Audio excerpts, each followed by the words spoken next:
2015లో 300 రూపాయలు పెడితే గానీ 1 జీబీ మొబైల్ డేటా వచ్చేది కాదు. ఇప్పుడు అదే 1 జీబీ డేటా 10 రూపాయలకే దొరుకుతుంది. కానీ రానున్న రోజుల్లో అదే 1 జీబీ డేటా మళ్ళీ 300 కాబోతుందనేది కొంతమంది వాదన. దీని గురించి పూర్తి డీటెయిల్స్ ఈ వీడియోలో తెలుసుకుందాం. మన ఇంట్లో ఏదైనా ఒక వస్తువు విరిగిపోతే అతికించడానికి షాప్కి వెళ్లి ఫెవికాల్ లేదా ఫెవిక్విక్ ఎమ్మని అడుగుతాం. అంతేగాని పర్టికులర్గా ఒక కంపెనీకి సంబంధించిన గమ్ కావాలని అడగరు. ఎందుకంటే ఫెవికాల్ ని తయారు చేసే పెడిలైట్ అనే కంపెనీ ఇండియా మొత్తంలోనే దాదాపుగా 85% గమ్ ప్రొడక్ట్స్ ని సేల్ చేస్తున్నారు. కాబట్టే మనకి గమ్ అనగానే ఫెవికాల్ లేదా ఫెవిక్విక్ పేర్లు గుర్తుకు వస్తాయి. దీన్నే మోనోపోలీ బిజినెస్ అంటారు. అదేంటి టెలికాం సెక్టర్ గురించి అని చెప్పి ఇప్పుడు ఫెవికాల్ గురించి మాట్లాడుతున్నానని అనుకుంటున్నారా? అయితే దీని గురించి ఎందుకు చెప్పానో వీడియో లాస్ట్ లో మీకే అర్థమవుతుంది. 2015 వరకు భారతదేశంలో Uninor, MTS, Tata Docomo, Aircel, Spice Telecom, STel, Videocon Telecom అని 10 వరకు టెలికాం కంపెనీస్ ఉండేవి. కానీ 2016 సెప్టెంబర్ నుంచి ఈ కంపెనీలలో 7 కంపెనీల వరకు బ్యాంక్రప్ట్ అవ్వాల్సిన పరిస్థితి వచ్చింది. దీనికి కారణం జియో కంపెనీ టెలికాం ఇండస్ట్రీలో ఎంటర్ అవ్వడమే. 2015 వరకు మన ఇండియాలో 1 జీబీ డేటా కొనాలంటే 300 రూపాయల వరకు ఉండేది. కానీ 2016లో జియో వచ్చిన తర్వాత సిమ్ ఫ్రీ అన్నారు, అన్లిమిటెడ్ డేటా కూడా ఫ్రీ అన్నారు. ఈ ఒక్క అనౌన్స్మెంట్ తో జియో అనేది తక్కువ కాలంలోనే టెలికాం ఇండస్ట్రీలోనే one of the biggest player గా మారింది.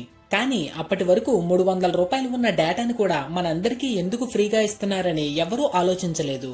ఇక్కడే అంబానీ ఒక మాస్టర్ ప్లాన్ ని వేశారు.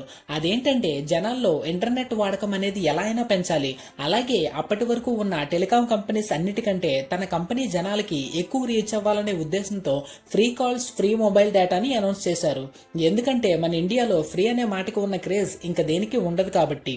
అండ్ ఈ ఒక్క అనౌన్స్మెంట్ తో మన ఇండియాలో ఇంటర్నెట్ వాడే వాళ్ళ సంఖ్య 14% నుంచి 52% వరకు పెరిగింది.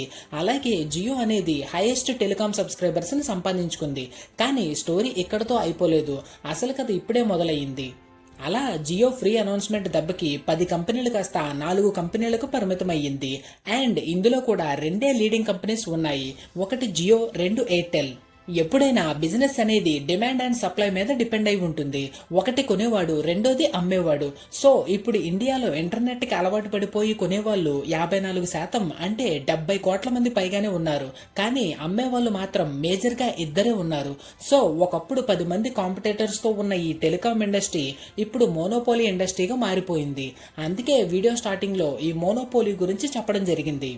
కాబట్టి ఒకప్పుడు మన దేశంలో ఏదైతే 1 జీబీ డేటా 300 రూపాయలు ఉండేదో మేబీ ఫ్యూచర్ లో అంతే ప్రైస్ ఉన్నా సరే మనం ఆశ్చర్యపడక్కర్లేదు. ఇక్కడ మీకు ఇంకో డౌట్ రావచ్చు, ఈ కంపెనీ సిస్టమ్ వచ్చినట్లు రేట్లు పెంచితే గవర్నమెంట్ ఏమీ యాక్షన్ తీసుకోవదా అని. కానీ మన ఇండియాలో దొరికే మొబైల్ డేటా అనేది ప్రపంచంలోనే చీపెస్ట్ ప్రైస్ అని చాలా మందికి తెలియదు. కాబట్టి ఇదే విషయాన్ని టెలికాం కంపెనీలు గవర్నమెంట్ తో చెప్పడం వల్ల ఒక్కసారిగా 20% రేట్లు పెంచినా గవర్నమెంట్ ఎలాంటి యాక్షన్ తీసుకోలేదు. కానీ ఈ విషయాన్ని ముందుగానే ఊహించిన రతన్ టాటా గారు ఇండియన్ గవర్నమెంట్ తో కలిసి బిఎస్ఎన్ఎల్ ని డెవలప్ చేసే విధంగా పనులు ప్రారంభించారు. వీడియో ఏమాత్రం ఇంట్రెస్టింగ్ గా అనిపించినా జస్ట్ ఒక లైక్ చేయండి చాలు.